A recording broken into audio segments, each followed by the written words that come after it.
Así inicia esa noticia en profundidad. Qué placer estar con ustedes. Soy Tatiana Pérez y les saludo desde nuestra sede central en Caracas, en Venezuela. A partir de este momento, en la próxima hora, tenemos 3 temas con análisis de coyuntura y los presentamos en Noticia. El primero de ellos, en Noticia, los Estados Unidos. Bajo custodia del gobierno, mueren más niños migrantes. En las últimas 24 horas se conoció el fallecimiento de 2 menores guatemaltecos. Los demócratas acusan al gobierno de encubrir las muertes, mientras que desde la Casa Blanca se insiste en que la oposición es culpable de lo que ellos llaman, abrimos comillas, fronteras abiertas al crimen, cerramos comillas. ¿Quién entonces se hace responsable de esa tragedia? Vamos a profundizar en ello.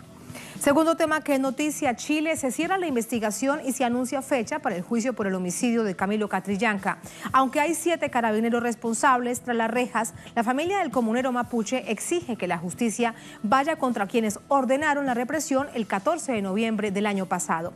Nos preguntamos entonces qué implicaciones jurídicas y políticas tiene la muerte de Camilo Catrillanca en esa nación suramericana. Tercer tema que es noticia, salimos de las fronteras de América Latina, en noticia Rusia. ¿Quién quiere mantener el caos en Libia? Una pregunta que se hace Moscú, sus autoridades y muchos otros sobre el supuesto envío de mercenarios rusos al país africano. Según esa información que Rusia denuncia como un fake, son más de 1000. Una información que no ha sido confirmada, pero que ya le da la vuelta al mundo y se instala como una verdad. ¿Qué hay entonces detrás de ello? Vamos a analizarlo. Es noticia que así comienza. Bienvenidos, bienvenidas.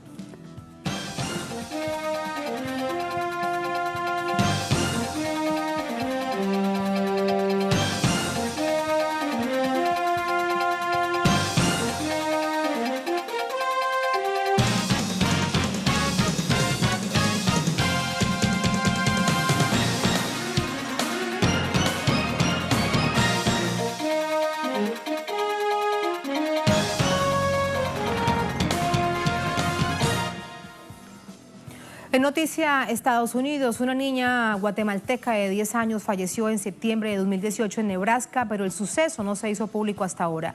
Se trata entonces del 6º menor que muere bajo custodia de las autoridades migratorias estadounidenses. A continuación revisamos estos detalles.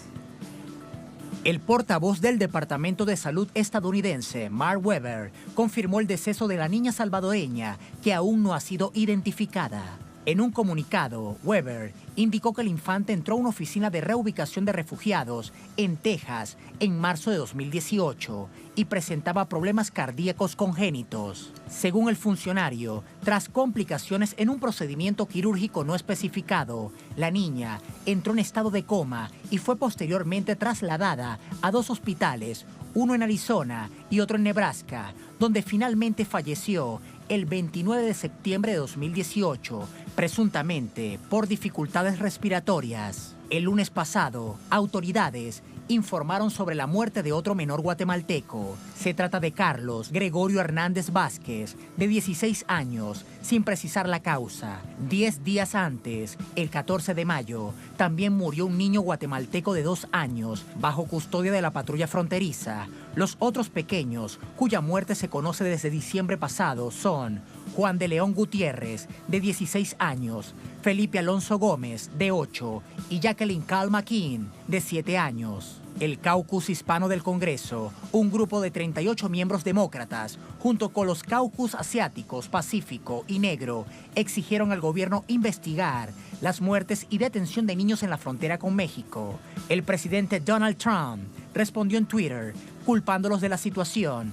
Los demócratas no quieren arreglar las fisuras en la frontera, no quieren hacer nada. Fronteras abiertas y crimen, aseveró Trump. Frente a este complejo panorama, en diciembre del pasado año, el gobierno estadounidense ordenó un aumento de los controles médicos para los niños bajo su custodia por presiones políticas. Además, a principios de mayo de este año, la patrulla fronteriza dijo que aumentará la información que recaban de migrantes menores de 13 años que intentan ingresar a su territorio, como tomar sus huellas dactilares y hacer pruebas de ADN.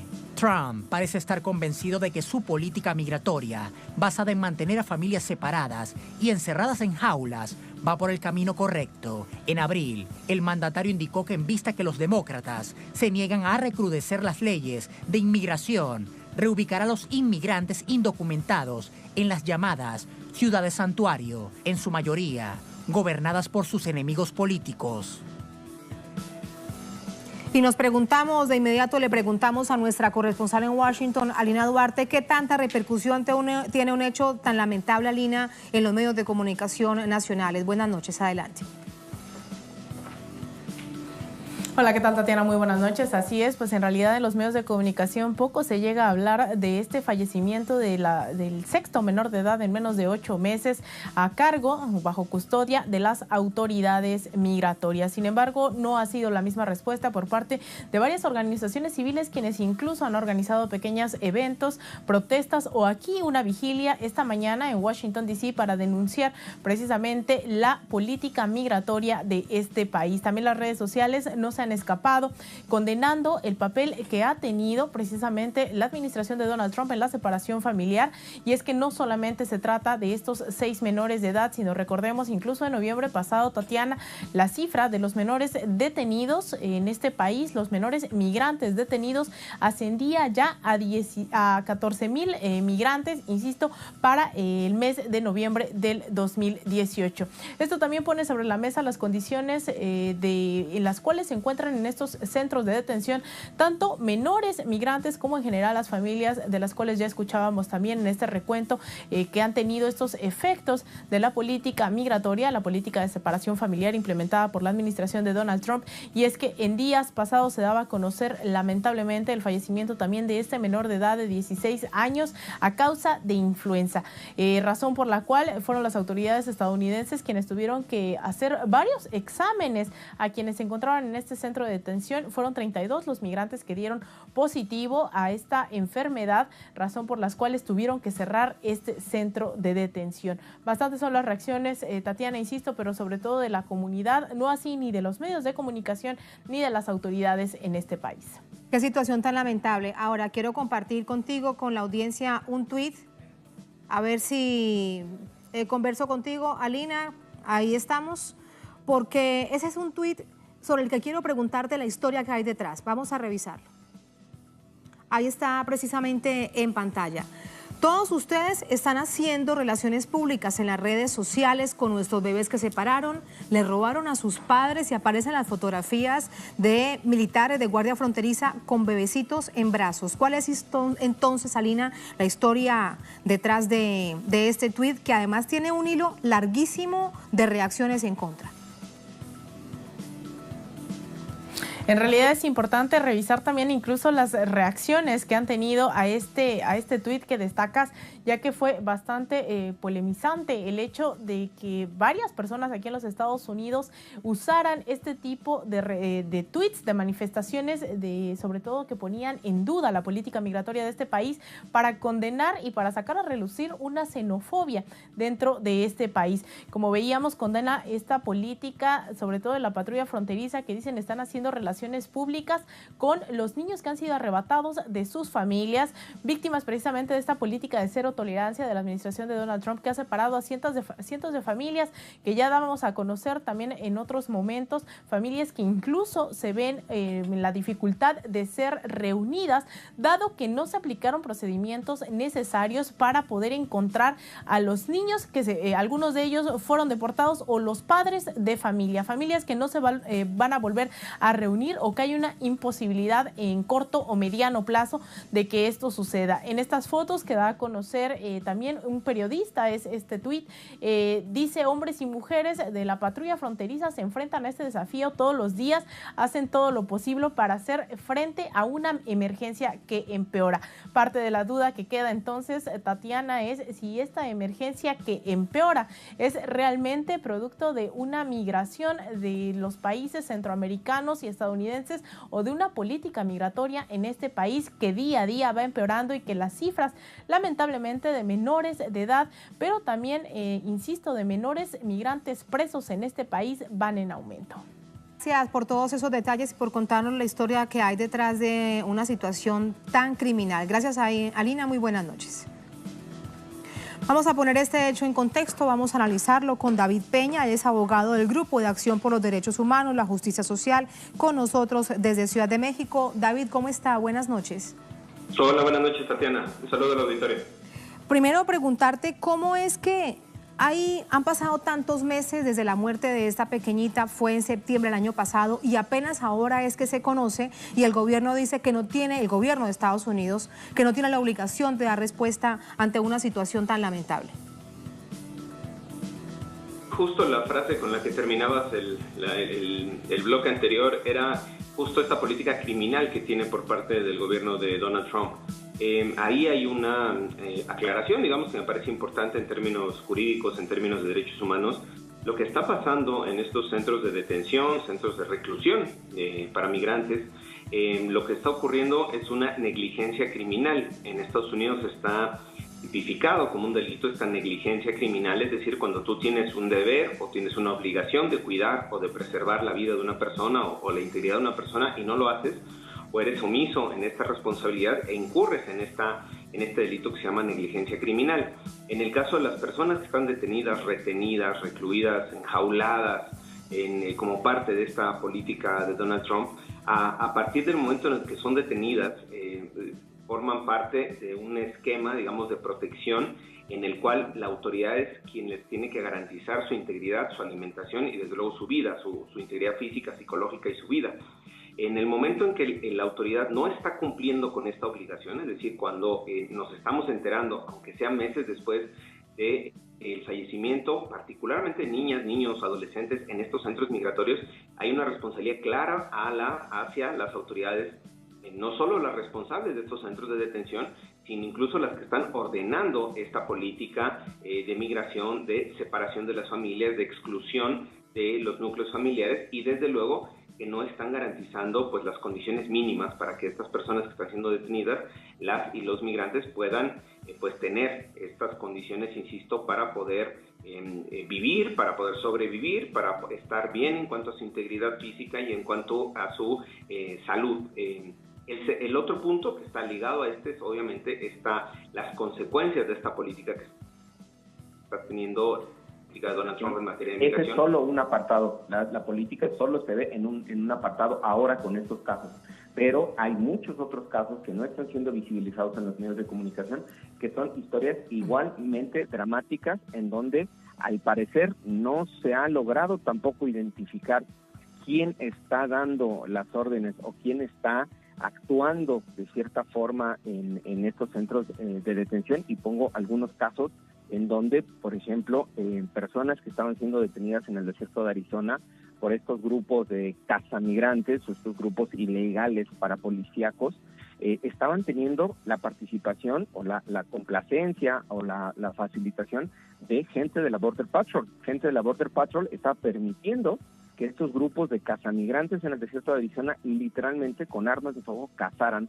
a los migrantes que estaban cruzando por el desierto sin importarles, digamos, la garantía de su seguridad, de su integridad, y eso tampoco se ha investigado. Han salido algunos reportajes, algunos datos en prensa, pero tampoco se está investigando. Es decir, la dimensión del drama de lo que están sufriendo ahora las comunidades migrantes en los Estados Unidos va mucho más allá de estas notas, aunque desde luego que estas notas son las que llaman la atención por lo doloroso, lo indignante que puede ser la muerte de niñas y niños en estas condiciones.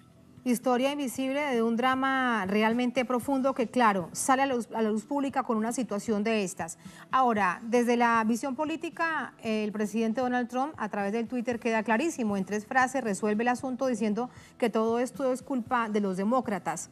Entonces, si revisamos, la clase política se mantiene enfrascada en quién tiene la culpa, pero no se resuelve el asunto, en este caso lo primordial, atender la vida de estos niños, niñas y adolescentes. Claro, incluso en este conflicto, digamos, de echarse la culpa de ver quién se va a hacer responsable, el presidente Trump dice, bueno, yo establecí una política migratoria, si no les gusta, no puedo flexibilizar, entre comillas, esta política, pero remitir a los migrantes a la ciudad de Santuario o a los estados que están siendo gobernados por demócratas. Me parece que es ni siquiera tiene una lógica jurídica, una lógica de gobierno. Trump está, desde antes de llegar al poder, desde su campaña, ha tomado el tema de la migración y el tema de las y los latinoamericanos, centroamericanos que cruzan por la frontera mexicana hacia los Estados Unidos, lo ha tomado como una como una punta de lanza de su campaña política, lo ha tomado también en su gobierno como una afrenta incluso a estos grupos que están cuestionando, criticando las políticas migratorias, y ahora en vísperas del proceso de reelección, el proceso electoral, vuelve a agarrar las lanzas, lo vuelve a colocar como un tema de discusión nacional, pero no para resolverlo, sino justo para que él, en su lógica, genere puntos a su favor, genere una impresión con estos sectores conservadores de los Estados Unidos que lo llevaron a la presidencia, para generar esta visión de que la mano dura que él está estableciendo no la puede hacer más dura, si esto fuera la expresión válida, precisamente por los demócratas. Es decir, está utilizando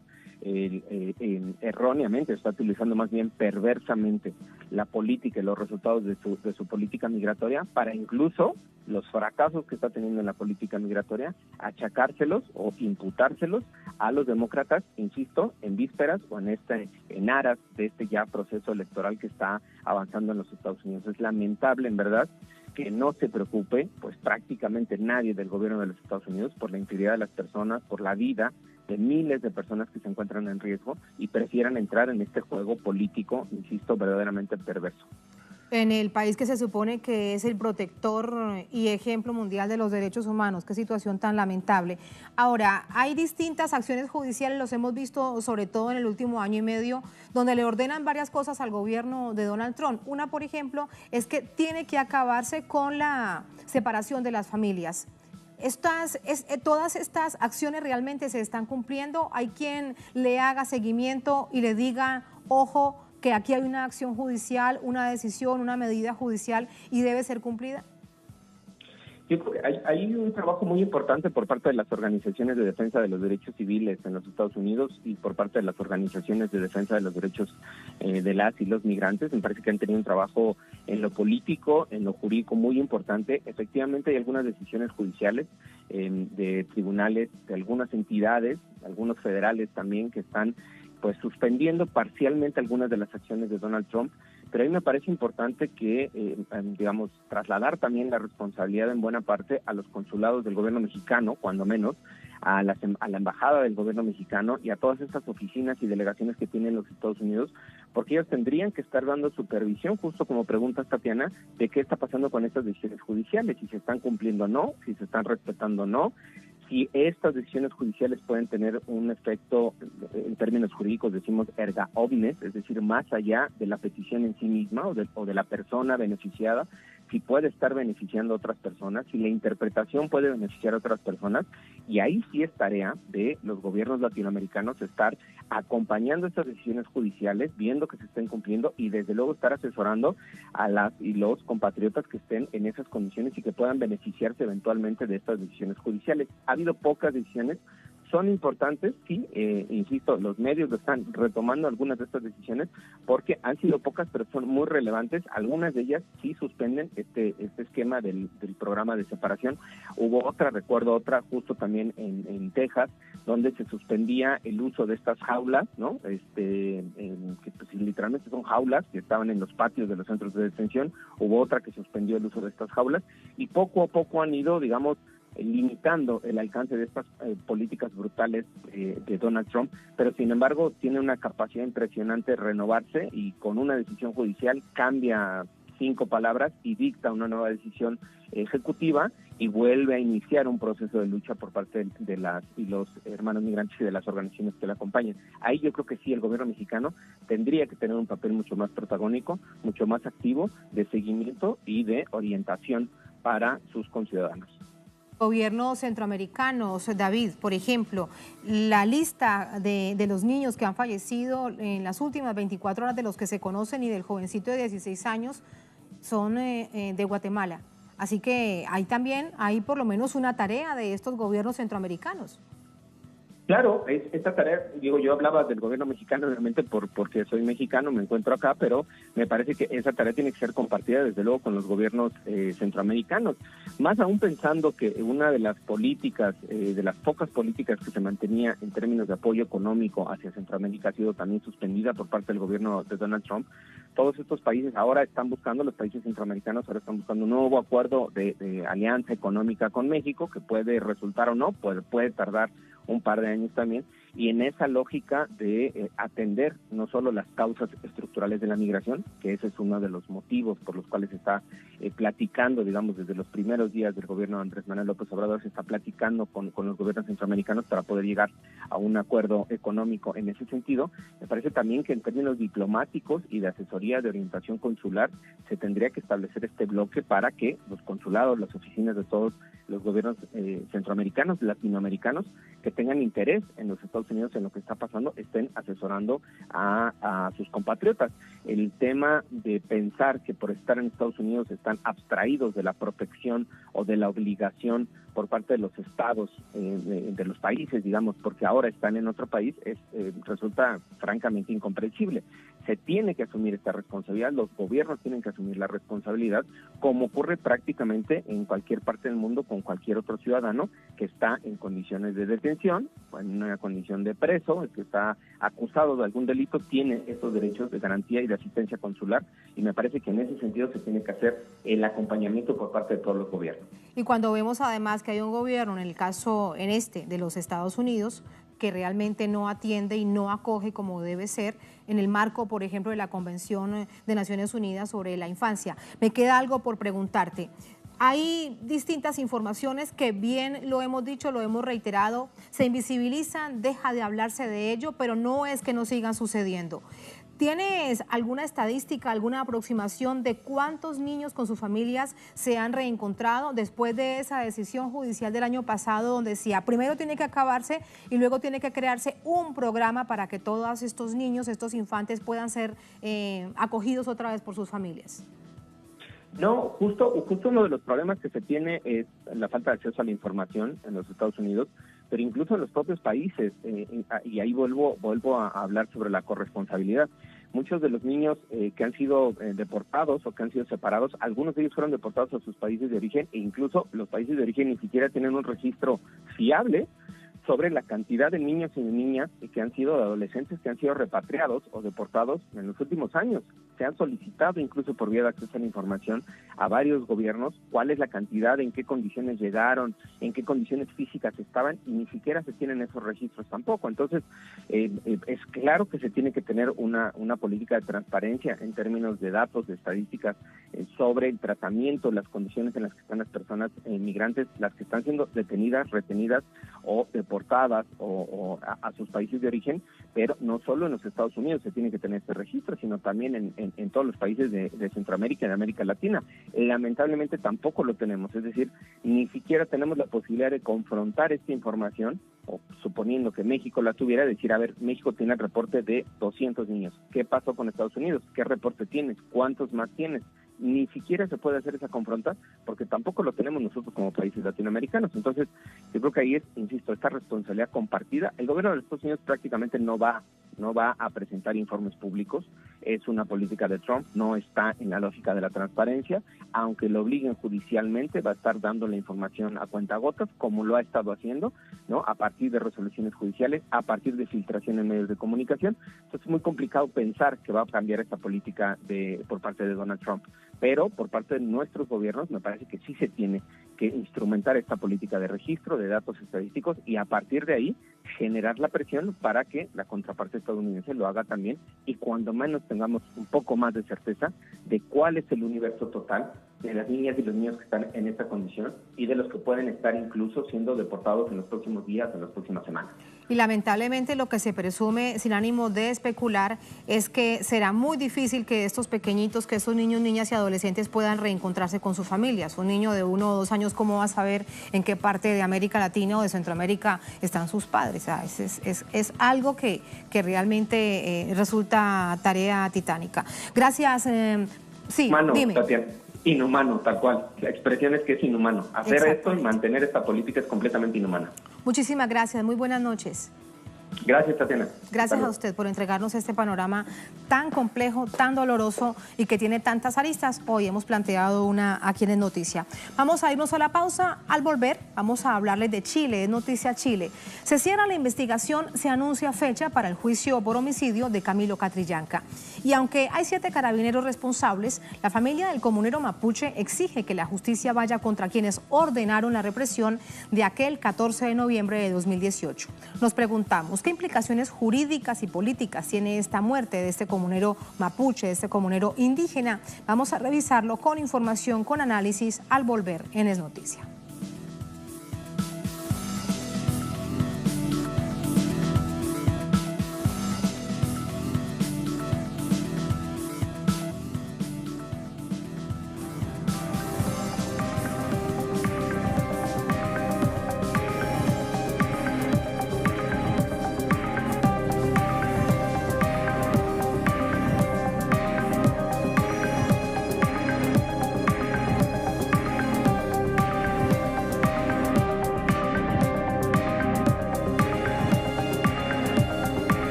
La investigación en el caso de Camilo Catrillanca está cerrada. Este hecho da pie al inicio de la acusación por asesinato contra 7 excarabineros y un abogado. En el proceso también tendrá que declarar en calidad de testigo, el ministro de Interior, Andrés Chadwick Piñera, mientras que desde el pueblo mapuche, desde la familia de Catrillanca, exige que sea imputado. Aquí los detalles.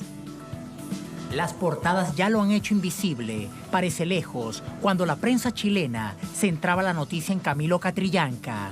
Está vivo, está vivo, está vivo. Se desangró en el mismo tractor que usaba para trabajar sus tierras, según el ex sargento que le dio el certero disparo en la cabeza. Carlos Alarcón, la adrenalina y el celo policial lo hizo ir más allá de lo necesario. Se avisa que hay un peñerío en este momento y la policía sigue disparando al interior de la comunidad.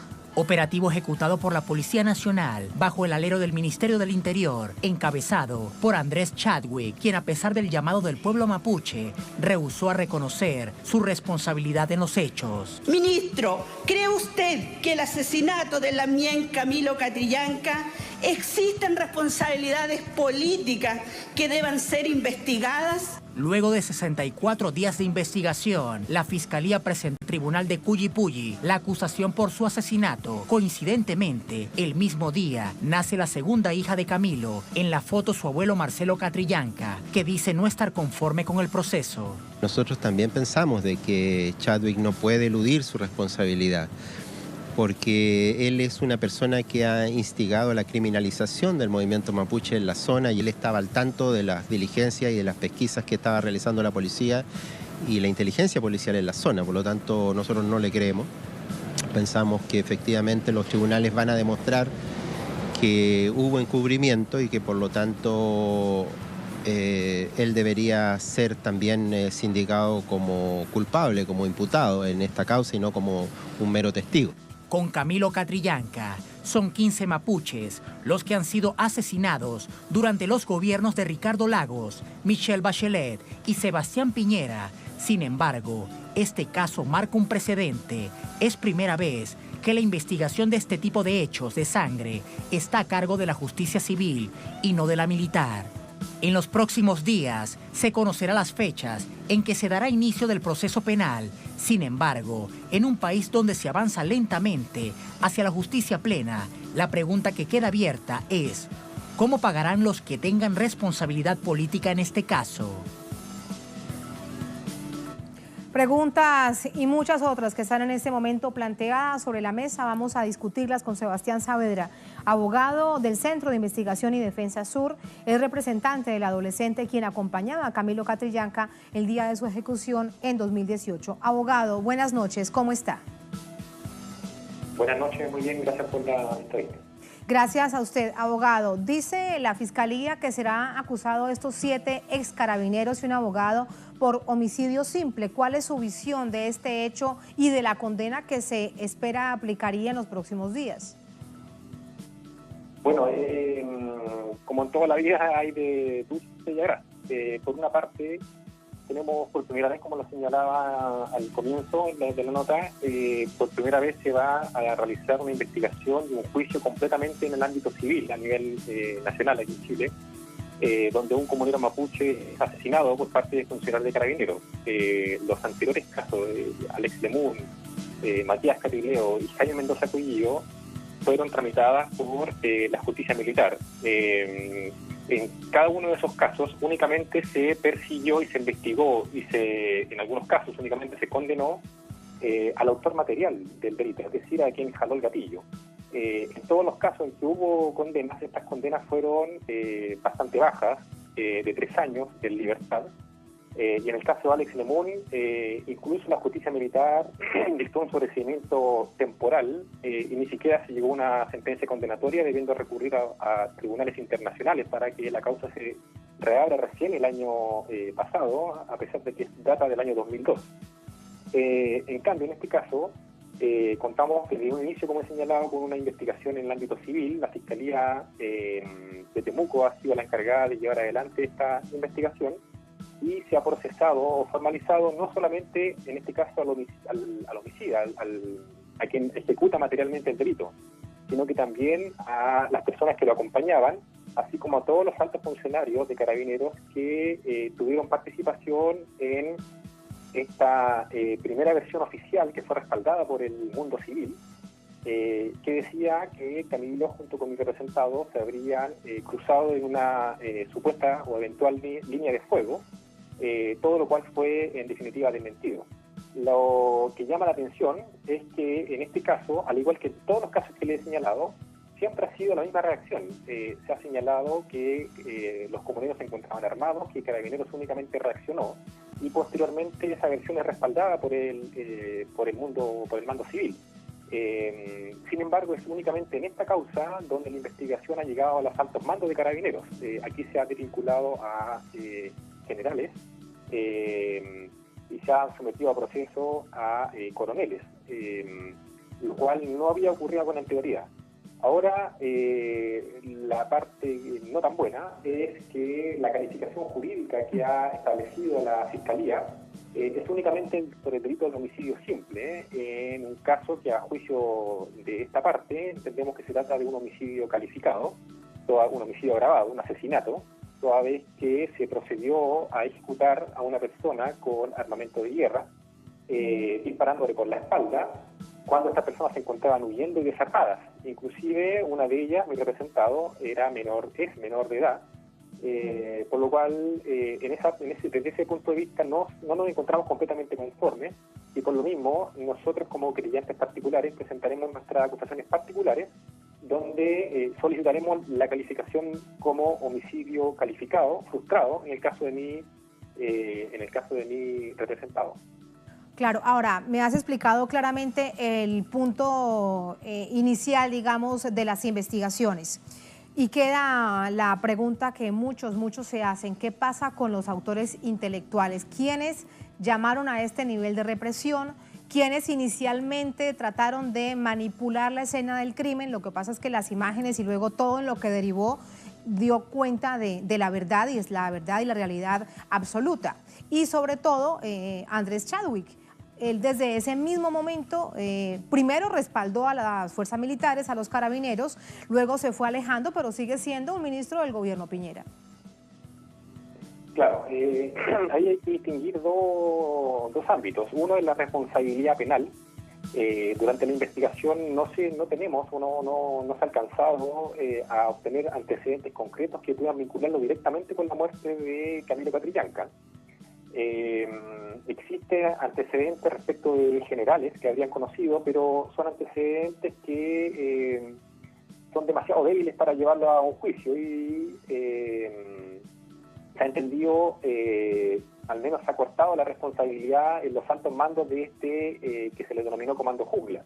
Ahora, otra cosa distinta es la responsabilidad política que le cabe al ministro. Nosotros entendemos que existe evidentemente aquí una responsabilidad de la mayor gravedad en el ámbito político. El Comando Jungla, que así se lo denominó, puesto que funcionarios de Carabineros viajaron a Colombia a entrenarse en tácticas para eliminar a terroristas, que es la forma en cómo se trata al pueblo mapuche acá en Chile. Ese Comando Jungla fue liderado en el ámbito comunicacional y político justamente por el ministro del Interior, Andrés Chadwick. Él viajó a la Araucanía en junio del año 2018 a presentar con bombos y platillos este nuevo Comando Jungla, que se haría cargo de los hechos delictuales que ocurrían en la zona sur de Chile. No transcurrieron más de 5 meses y resultó una persona muerta y un adolescente altamente traumado psicológicamente por lo que le tocó vivir y observar. Sin embargo, se nota una diferencia radical. Cuando se anunció los hechos, todos querían estar presentes en la foto, el ministro, senadores, intendentes, pero cuando ocurre el hecho todos se lavaron las manos y nadie se responsabilizó políticamente de lo ocurrido. Claro, te entiendo perfectamente. En todo caso, como se deriven los hechos y producto de la investigación, pareciese entonces, quiero preguntarte tu visión un poco adelantándonos a lo que ya vendrá en términos jurídicos, es que una vez se realice la condena, se profiere la condena en firme, el caso entonces quedará cerrado, porque esa responsabilidad política quedará en veremos. Exacto.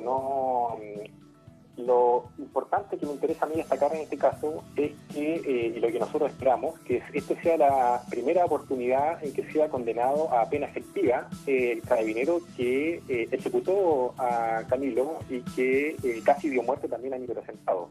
Como te señalé anteriormente, todas las muertes donde se han visto involucrados comuneros mapuche a manos de funcionarios de carabineros, únicamente se ha condenado a los autores materiales y a penas en libertad. Walter Ramírez, el autor material del homicidio de Matías Carrileo, cumplió su pena en libertad. En los mismos términos, Patricio Jara, el cabo de carabineros también del GOPE, el Grupo de Operaciones Especiales de Carabineros, cuando el año 2009 ejecuta por la espalda a Jaime Mendoza Cuillo, también cumplió su pena en libertad. Este sería, y esperemos que así sea, el primer caso en que el funcionario de carabineros, autor del homicidio, tendrá que cumplir una pena de cárcel. La pena solicitada, en este caso por la Fiscalía, es de 15 años. En el caso nuestro, no bajará de los 20 años. Y asimismo, esperamos que se condene también a los altos mandos de carabineros que elaboraron esta primera versión que fue respaldada posteriormente por el mando civil. Me queda algo por preguntarte, Sebastián. ¿Percibes alguna reflexión de carácter político dentro de las fuerzas militares? Me refiero primero como gobierno, luego como fuerzas militares, para que una situación de estas no se repita. ¿Algún nivel de reflexión? La verdad es que, como suele ocurrir la política nacional en materia indígena y en particular respecto al pueblo mapuche, solamente se realizan actividades reactivas. En el caso de Camilo Catrillanca, el Comando Jungla fue disuelto con posterioridad a este hecho, se retiró al GOPE, que es el Grupo de Operaciones Especiales de Carabineros de la zona, pero no se ve una política global respecto de un tema que es eminentemente político, que tiene que ver con los derechos territoriales que exigen las comunidades. Este asesinato marcó evidentemente un punto de inflexión también en el pueblo mapuche. Se han visto innumerables manifestaciones políticas, tanto en Temuco como en otras ciudades, incluso en la ciudad de Santiago, manifestaciones que no se habían visto con anterioridad y que han dejado en jaque las políticas del gobierno. El gobierno anunció también anteriormente un denominado Plan Impulso Araucanía, que buscaba una serie de medidas que restringían los derechos políticos, y ese plan ha quedado tambaleando. Se han intentado realizar una serie de consultas indígenas para modificar la ley indígena, lo que ha sido rechazado de forma categórica por innumerables comunidades de la zona, y eso en el ámbito político responde específicamente a lo que ha ocurrido. La confianza se ha roto completamente, pero sin embargo, como te he señalado, el gobierno no muestra una política global y solamente reactiva ante determinadas situaciones, lo que se contraviene con lo que ha manifestado el pueblo mapuche, que ha logrado levantar una serie de peticiones que ya son de antigua data, pero que han logrado el apoyo mayoritario tanto de la población mapuche como no mapuche. Sí, lo hemos recordado. De hecho, días después hubo masivas movilizaciones, incluso en Santiago, que también daban un carácter simbólico a una situación tan dolorosa. Me queda algo por preguntarte, Sebastián. Me hablabas brevemente de la situación, del trauma que tiene el adolescente a quien está representando, que además ha sido pieza fundamental en este proceso de la investigación. Quiero preguntarte un poco más cuál es su situación, cómo está él y el nivel de seguridad que tiene. Bueno, aquí en la zona es bastante compleja la situación. Él es miembro de una comunidad que se ha visto afectado con posterioridad a estos hechos por otro tipo de detenciones. Nosotros hemos interpuesto diversas querellas y denuncias al respecto. Él se encuentra actualmente en un tratamiento psicológico que es de carácter particular, toda vez que, como te he señalado, las comunidades mapuche desconfían plenamente de cualquier organismo estatal, incluso de parte de la Fiscalía. Obviamente aquí se ha se ha cometido un daño irreparable a este adolescente. Y la verdad es que es bastante complejo dar un anticipo de qué es lo que sucederá. Él debió vivir una situación en extremo grave, vio morir a su amigo, casi resulta muerto, posteriormente fue detenido, inculpado, y la verdad, como te decía, es bastante complicada la situación. Hay que pensar además que él deberá enfrentar el juicio propiamente tal. Él deberá declarar ante el asesino de Camilo Catrillanca.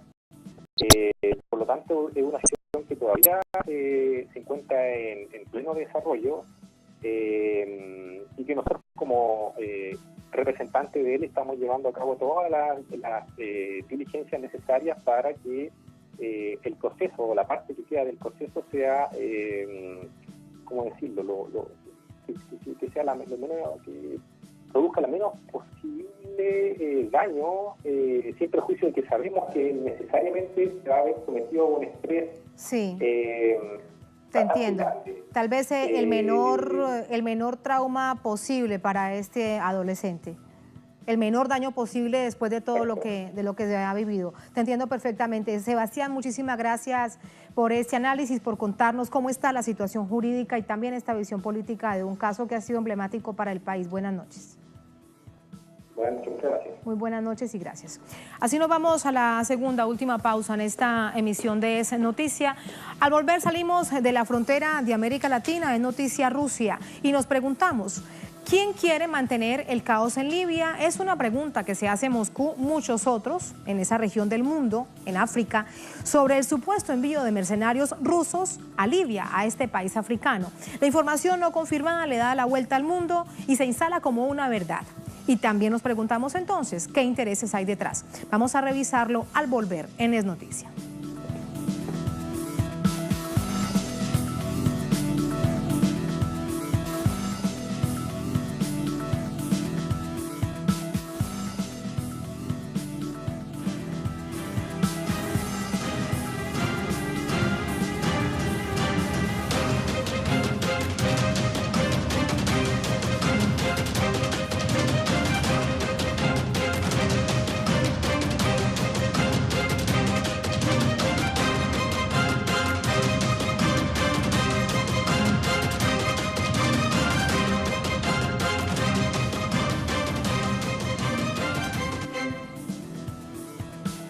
En noticia Rusia, el jefe del grupo de contacto ruso para la normalización en Libia, Lev Dengov, denunció la manipulación de noticias que responsabilizan a Rusia de enviar mercenarios para crear un clima de desestabilización. Dicen que son por lo menos 1000. En tanto, Washington pretende alcanzar una transición hacia un sistema democrático en el país africano, dicen democrático, sin aclarar bajo qué términos. Todo esto en medio de un conflicto bélico entre los bandos de Haftar y Fayez el-Serraj. Vamos a revisar esos detalles. Moscú y Washington podrían encarar un nuevo pulso en Libia. El jefe del grupo de contacto ruso para la normalización en Libia, Lev Dengov, rechazó la circulación de informes que atribuyen el supuesto envío de un contingente de hasta 1000 mercenarios rusos para desestabilizar el país africano. A juicio del diplomático ruso, esas fake news solo pretenden minar los esfuerzos de alcanzar un proceso de paz en Libia. Dengov también enfatizó que Rusia no se inclina a ningún bando del conflicto en Libia, pero considera necesario que el comandante del Ejército Nacional, el mariscal Khalifa Haftar, coordine sus acciones con Trípoli a la hora de luchar contra los terroristas. En tanto, el viceministro de Exteriores, Mikhail Bogdanov, informó que el enviado de la ONU para Libia, Ghassan Salamev, se reunirá pronto con el ministro de Asuntos Exteriores, Sergei Lavrov, quien ha sido enfático en responsabilizar a la OTAN por la prolongada crisis en la nación africana. Desde el pasado 4 de abril, la crisis libia entró en una nueva fase de tensión después que el comandante del Ejército Nacional Libio, Khalifa Haftar, ordenara una ofensiva contra Trípoli para liberarla de los terroristas. 3 días más tarde, las fuerzas leales al gobierno de unidad nacional anunciaron la operación Volcán de Ira contra las tropas de Haftar. Tras la invasión extranjera, el derrocamiento y posterior asesinato de su líder histórico, Muammar Gaddafi, en 2011, Libia se encuentra sumida en una crisis alentada por la intervención militar de la OTAN, liderada por Estados Unidos. Desde 2014, el país tiene 2 focos de poder enfrentados. Un gobierno sostenido por la ONU en Trípoli, que apenas controla la capital y algunas zonas del oeste, y otro establecido en la ciudad oriental de Tobruk, que domina cerca del 70% del territorio. Mientras, Washington pretende exhibir un discurso reiterativo de encauzar la vía democrática para lograr la paz en Libia, juega 2 caras. En diciembre de 2017, Trump dio un espaldarazo al gobierno libio, respaldado por la ONU, al recibir a su primer ministro, Fayez al-Serraj, en un momento en que Naciones Unidas confiaba en alcanzar un acuerdo para poner fin a la crisis del país, que no llegó a cuajar. Sin embargo, algunos de los principales aliados de Estados Unidos en Oriente Medio, como Arabia Saudí y Emiratos Árabes Unidos, apoyan a Haftar, que mantiene también buenas relaciones con Egipto. Ahí está el contexto que se recrudece desde hace varios meses, con una Libia prácticamente destruida, con 2 gobiernos, uno de ellos ocupa el 70% del país, otro que reconoce Naciones Unidas y Estados Unidos una mínima parte y lo que era su capital. Todo esto lo analizamos con Adalberto Santana, analista internacional, investigador de la Universidad Nacional Autónoma de México, con nosotros precisamente desde Ciudad de México. Profesor Santana, ¿cómo está? Buenas noches. Muy buenas noches, Tatiana Pérez, aquí saludándola. Muchísimas gracias. Déjeme primero preguntarle, ¿de dónde cree usted que sale esta noticia que luego le da la vuelta al mundo en cuestión solamente de minutos, que Rusia habría enviado 1000 mercenarios a Libia para aumentar el nivel de violencia que hay y de belicidad en ese país africano? Bien, la noticia donde sale difundida no tiene un origen muy claro. Ha circulado por distintas redes dando a conocer que Rusia ha enviado a 1000 mercenarios. En el fondo lo que parecería ser es que hay un distractor por parte de las fuerzas de Washington, sus aliados occidentales, más la disputa interna que ocurre en este momento y ya desde hace largos años en el caso de Libia. Sabemos que hay 2 partes muy fuertes en este momento, la del gobierno que controla, como se decía, a Trípoli y un 70% del territorio, y otra parte que está fragmentado por distintas organizaciones, aunque hay una mucho más fuerte, ¿no? Ahora, la posición de Rusia, que es lo que se trata de dejar implantado ahí, bueno, Rusia se retiró de Libia en el año de 2013, cerró su embajada y desde entonces no tiene una acción directa en territorio libio.